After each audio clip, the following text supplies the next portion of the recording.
Punks vs. Zombies by John Cronshaw, Episode 9. Chapter 19. Tommy squinted against the harsh midday sun, one hand on the wheel as he guided the van along the desert highway. Beside him, Layla was dozing, her head resting against the window. In the back, Micky fidgeted restlessly, while Jimbo stared out at the scrubby vegetation passing by. The silence hung heavy in the van, the grim events of recent days weighing on them all. "How much longer till we reach Reno?" Micky asked. "Should be there in an hour or so," Tommy said, eyes fixed on the road ahead. Jimbo leaned forward, clapping a hand on Micky's shoulder. "We'll be resting our weary bones soon enough." He glanced at Tommy. "Maybe even try our luck at the tables, eh?" Tommy grunted. "I'd settle for a hot meal and a warm bed right about now." "Come on, where's your sense of adventure? We're musicians, Tommy boy, living life on the edge and all that." "All right, one round of blackjack. But if I go bust, drinks are on you." "You're on." Jimbo settled back and turned to Micky. "So how'd a scrawny bloke like you get into punk anyway?" Micky brushed his shaggy hair from his eyes.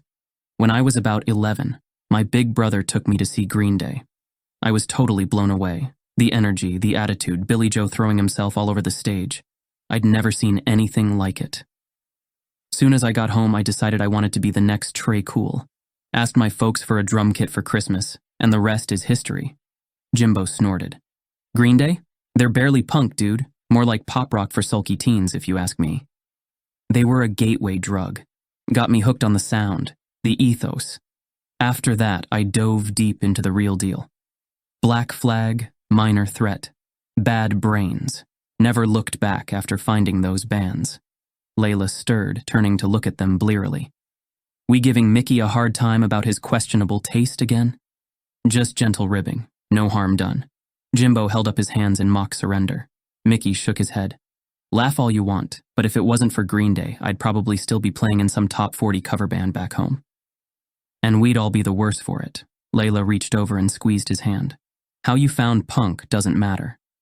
What matters is, you're here now, with us." "She's right, dude." Jimbo nudged him again. "It's the spirit that counts. And you've got that in spades." "Yeah, cheers. Just hope we can keep that spirit alive, you know? Despite everything, we've got to believe there's something better waiting out there." Tommy nodded, eyes fixed on the horizon. "We'll make it to Reno first, get some rest, see if we can find you something to help with the withdrawal. And then back to Philly." Jimbo tapped Tommy's shoulder. "How about you, Tommy boy?" Tommy shook his head with a small smile. "Goes back to elementary school." "Oh, cool. You were one of those kiddie punks?" "Ha, not quite. My third-grade teacher, Mrs. Thrift, she used to play Blitzkrieg Bop every day when we were tidying up the classroom." "No way," Micky said. "She played punk for a bunch of 8-year-olds? "She sure did. Said it was to get our energy out productively." Tommy chuckled. "She'd challenge us to get the room straight before the song ended. It was always the highlight of my day, kids racing around, hopping over desks to put things away." Layla grinned. "That's brilliant. What a cool teacher." "Right. I loved it. The manic energy of the music just spoke to me, even then. Got my blood pumping. Few years later, when I got to high school, I heard some of the older kids playing the same song, asked what it was, and ended up falling down the punk rabbit hole on YouTube." Jimbo leaned forward. "Yeah? What did you find?" "Started with the classics, The Clash, Generation X, Sex Pistols, but then I branched out, found bands like Minor Threat, Rancid, NoFX, Discharge, Operation Ivy, Jawbreaker, Fugazi. I must have spent hours every night discovering new songs, reading up on punk history and culture." He shook his head. "It was like realizing there was this whole underground subculture existing right under my nose. Blew my mind wide open." "I'll bet," Layla said. "Finding something you're that passionate about so early, it sticks with you." "It really does." Tommy nodded. "Those were formative years for me. Learned to play guitar trying to mimic those songs. Put together my first crappy band. Punk gave me an identity, you know?" Micky laughed. "We all get you, man. It's like finding your long-lost family." "Exactly. The music, the ethos, the energy. It just resonated with me on some deep level. Tommy glanced at each of them and found himself grinning. And now here we are, all these years later. Band of punk misfits roaming the wasteland. Jimbo lifted his fist, united in our love of sticking it to the man, be he living or undead. Yeah, man, Micky bumped his fist. Jimbo turned to Layla. What about you? Layla's eyes lit up. That would be AFI. They were my everything back when I was a moody teenager. She reached around and pulled down the back of her shirt, revealing a tattoo of AFI's signature black rabbit logo on her upper back. What is it about them that drew you in? So many reasons, Layla said. I love how they blend different styles, punk, goth, hardcore. The lyrics are so poetic, but also deep and emotional. She ticked off her fingers as she talked. Their live shows are insane. Davey Havoc has this intense manic energy on stage, and they've managed to evolve their sound so much over the years without losing that distinct AFI essence, you know? Tommy nodded along. They've got a real strong visual aesthetic too, very punk meets goth. Exactly, Layla said. The visuals pair perfectly with the music, and the community is so passionate. We all feel this deep connection to the band and each other. But more than anything, I respect how they've stayed true to their artistic vision after all these years. The integrity and authenticity really comes through in the music. Huh, Jimbo said. I always thought they sucked. Micky burst out laughing while Layla swatted Jimbo's arm in mock outrage. You take that back. She wagged a finger at Jimbo. Admit it, they've got some damn good tunes. Jimbo held up his hands, chuckling. All right, maybe they're not so bad, but there's still no black flag in my book. Tommy glanced over at Jimbo. What about you then? Jimbo smirked. Funny enough, I've got my mom to thank for that one. Layla raised her eyebrows. Your mom? She's a punk? Ha, hardly. She's about as unpunk as you can get, total Karen, on the school board and everything. Jimbo shook his head, grinning. No, this was back when I was just a kid. He leaned back and smiled. She went and bought Siren Song of the Counterculture, said she wanted it for that one acoustic song. Swing Life Away, Tommy said. That's the one. Jimbo snapped his fingers. Anyway, Mom pops the CD into the car stereo, all ready for her light rock tunes. Micky frowned. We're talking Rise Against here, right? Yeah. That's not what I'd call light rock. Right? Not what she was expecting at all. She gets through the first few seconds of the first few tracks, hitting skip every time. State of the Union, skip. First drop, skip. He mimed his mom frantically stabbing the skip button as they all laughed. She barely lasts 15 seconds into Dancing for Rain before moving on. Finally breathes a sigh of relief when Swing Life Away starts playing.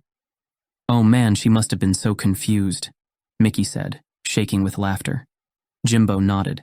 Mom pops the CD out after that one song and never listened to it again. But I happily took it off her hands and just played it on repeat. I still get goosebumps thinking about that album. It really opened the door to punk for me. He sat back with a sigh. So yeah, never thought my mainstream mummy would be the one to set me on this path. But hey, life's funny like that sometimes. Chapter 20. Tommy glimpsed the Welcome to Reno sign up ahead. He raised his arm and signaled to the other vans to slow down. The streets, which should have been teeming with life, were silent. Each casino they passed a darkened shell. It was as if Lady Luck herself had abandoned ship, leaving behind nothing but shadows and silence. Reno, the graveyard of dreams, Tommy muttered. Must have been one hell of a party, Jimbo said from the back seat. More like a funeral, Layla shot back, her fingers drumming on the dashboard. Tommy glanced back at Micky, curled up and shivering on the back seat, his clothes soaked through with sweat. Keep your eyes open, everyone. Tommy scanned the streets ahead, gripping the steering wheel tighter. We can't afford any surprises. Surprises are overrated anyway, Layla said. Let's just grab what we need and get the hell out of here. Preach, sister. With Micky's worsening condition and the unsettling quiet of the city, there was no time to waste. They needed something to ease Micky's withdrawal, and soon. As they navigated the lifeless streets, Tommy couldn't help but feel a lingering sense of unease. The looming casino seemed to mock them, as if daring them to enter and face the horrors within. but he had no choice. He needed to get back to Neve and Sean. And if that meant taking risks and swallowing his doubts, then so be it. Tommy sped up, driving deeper into the city. They passed more casinos, their once bright lights now extinguished. Boarded-up shops lined the streets, their windows dark and lifeless. "Dude, this place is deader than disco," Jimbo said. "We'll be in and out before you can say anarchy in the U.S. "Huh, good one, Tommy." Micky coughed out a laugh. "All right," Tommy said. "Keep an eye out for a pharmacy or a hospital, anywhere with medical supplies." "Do you think we'll make it out of this alive?" Layla asked. "Of course we will." He forced a grin. "We're punks, remember? We've been defying the odds our whole lives." "Damn straight," Jimbo said. "Let's just make sure we don't end up like Kim." Tommy shuddered at the thought, his grip on the steering wheel tightening. Micky thrashed on the back seat for a few seconds, then stopped. Layla leaned over to check on him, her brow furrowed with concern. "He's looking worse." "That's why we're here." Tommy pulled the van into an empty parking lot outside one of the larger casinos. He put the vehicle in park and turned to Micky, who was still passed out on the back seat. "Mick, hey Micky." Tommy gently shook his friend's shoulder. Micky's eyes fluttered open, and he let out a pained groan. "What? Where are we?" "We're in Reno. Just stopped to check things out and scavenge supplies. How you holding up, man?" Micky sat up straighter, wincing. "I felt better. But don't worry about me. I'll manage." Tommy frowned. They needed to find something for the withdrawal and fast. "All right, just hang in there a bit longer. We'll find what we need." He gave Micky's shoulder a reassuring pat before stepping out of the van. The other two vans pulled up on either side. As Roxy and Zero stepped out, the hot desert wind whipped around Tommy, carrying with it the faint stench of decay. He tensed, scanning the area. The streets appeared empty, but anything could be lurking just out of sight. He gripped his bat tight, the worn leather handle familiar in his palm. The area was devoid of both the living and the undead, the only movement a fast food wrapper skittering across the asphalt. Tommy strained his ears for any sound, a groan, a shuffle, a cry, but was met with silence. It set his teeth on edge. "Doesn't seem to be any zombies around. For now, at least," Roxy said. Her bored tone didn't match her darting eyes. Zero nodded, his expression unreadable behind his sunglasses. "Let's move quickly and quietly. Grab medical supplies, food, water, gas, the basics. No unnecessary risks." Tommy's skin prickled. The stillness felt unnatural, like the desert was holding its breath, waiting. He glanced back at the van where Micky lay. They were running out of time. Roxy shifted her weight from foot to foot. "Well, what are we waiting for? This place gives me the creeps." "Keep it together, Rox," Tommy said under his breath. But he felt it too. The longer they stood exposed out here, the more his gut twisted. With a final scan of the streets, Tommy gestured to the others. "Zero, Rox, you guys ready to move?" "Right behind you, Tommy," Zero said, his tone cool and collected. "Stay close," Tommy said, his voice tense. "I've got a feeling we're not alone here." "Since when did we let feelings dictate our plans?" Zero said. Roxy laughed. "It's just his version of punk intuition." "Hey, don't knock the punk intuition," Tommy said, managing a smirk. "It's gotten us this far, hasn't it?" Zero sniffed. "Debatable. Just stay focused, all right?" "Always do." Layla, Jimbo, and Micky climbed from the van. Spike, Dee, and Nix joined them. On Zero's signal, they crossed quickly to the casino's side entrance, eyes and ears alert for any signs of movement. Gripping his bat tighter, Tommy steeled himself for whatever they might face inside. The darkness seemed to press down on them, masking potential threats. He focused on the tap of his boots on the floor, the familiar weight of the bat, pushing back the tension. Zero's flashlight cut through the gloom. Tommy squinted to adjust to the dimness after being out in the glaring sun. The cavernous space stood silent, the once bright and noisy slot machines now cold and dead. Tommy gestured ahead. "Let's find a pharmacy or medical room or something." Roxy shuffled close, her eyes scanning the shadows. "Maybe back that way, where the offices are." They moved cautiously through the casino, flashlights dancing across the walls and booths. Tommy's heart pounded as his light revealed dark smears that may have been blood. Someone had fought here, lost here. He quickened his pace. A raspy groan echoed suddenly to their left. Zero swung his light towards the sound as Roxy raised her machete, but the beam only illuminated a flickering slot machine. Tommy released a shaky breath. Come on, stay focused. They reached a hallway labeled staff only that led to the administrative offices. Roxy put her shoulder into a stubborn door, cursing under her breath as it reluctantly opened. Beyond was a medical office, cabinets raided and supplies strewn about.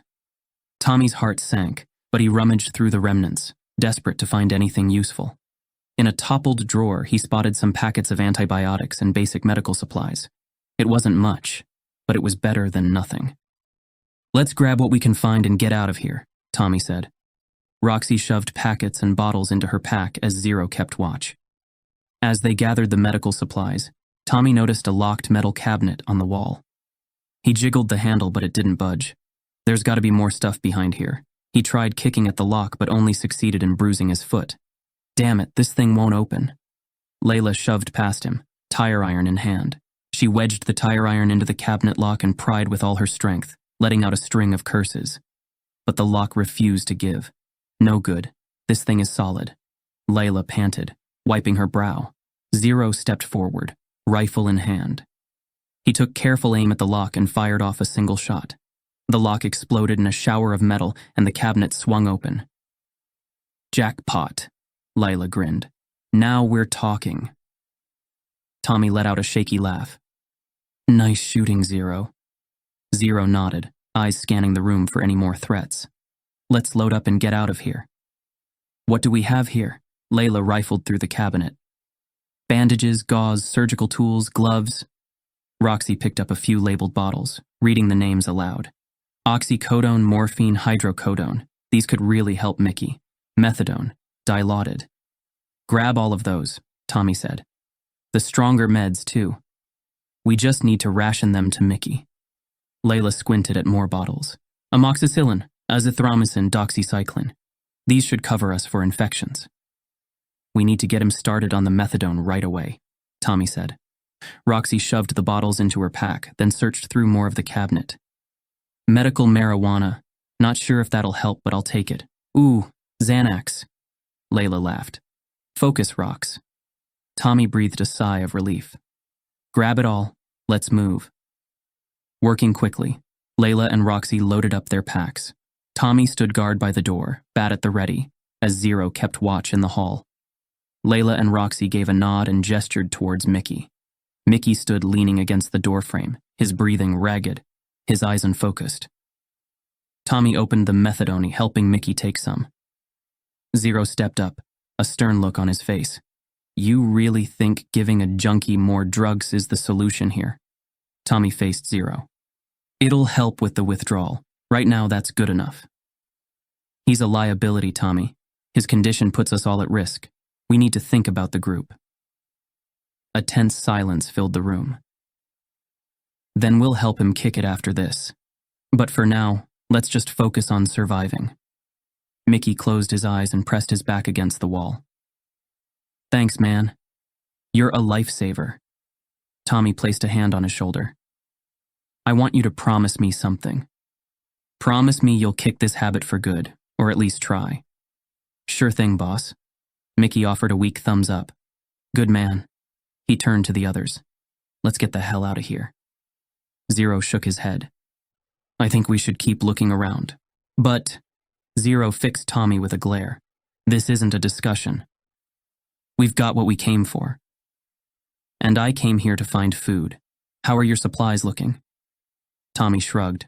Whatever, man. You win. To be continued. Thanks for listening. Please subscribe so you don't miss the next episode of Punks vs. Zombies. You can find out more about John Cronshaw and his work by visiting johncronshaw.com. Punks vs. Zombies is copyright John Cronshaw and Wyvern Books Limited. All rights reserved. This is a work of fiction.